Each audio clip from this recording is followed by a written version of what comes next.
La vigne est le secteur le plus dynamique vis-à-vis de l'intégration des produits de biocontrôle. Mais comment se lancer sans prendre trop de risques? Voici 5 clés à connaître pour introduire avec succès le biocontrôle sur sa parcelle.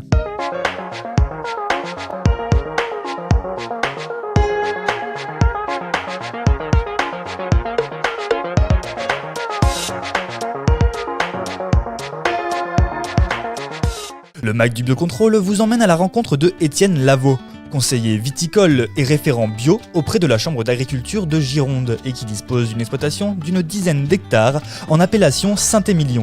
Alors Étienne, quelles sont les clés à connaître avant de se lancer dans le biocontrôle?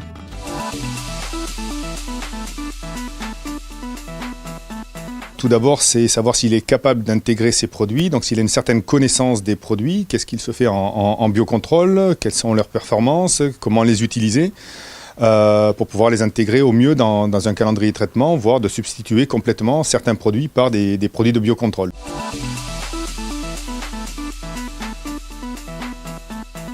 Alors les process, c'est tout d'abord, une fois de plus, en fonction de la connaissance des produits. Certains produits peuvent être utilisés directement parce qu'on connaît une fois de plus leur fiabilité et on sait les utiliser correctement.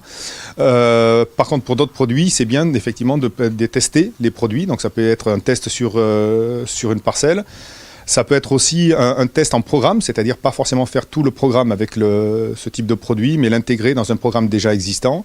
L'utiliser par exemple dans des phases de contamination qui sont plus faibles, avec des pressions de risque moins importantes.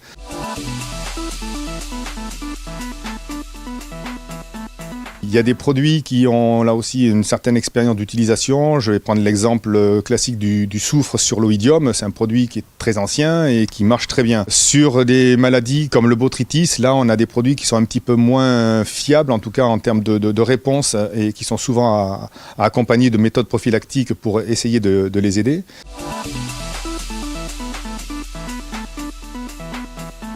Donc il y a des produits qui sont très efficaces et qui marcheront quasiment toujours si on les utilise bien, forcément.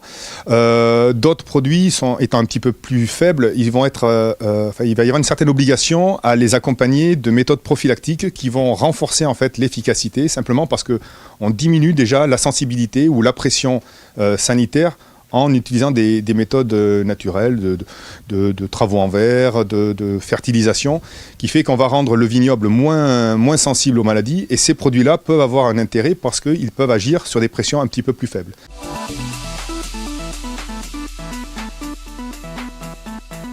Alors, les conseillers viticoles sont dans la capacité à apporter du conseil aux exploitants parce qu'on a cette connaissance des produits, on a des références nationales, on a des centres expérimentaux et on a aussi donc l'expérience simplement d'utilisation à long terme sur plein d'exploitations de ce type de produits.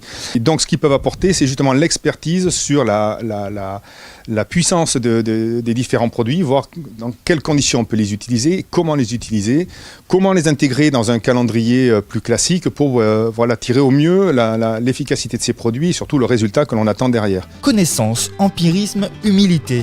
Le biocontrôle ouvre de belles perspectives aux viticulteurs, mais demande une implication jusqu'à plusieurs années après son introduction sur la parcelle pour en maîtriser tous les rouages. A bientôt pour un nouvel épisode du MAC du biocontrôle.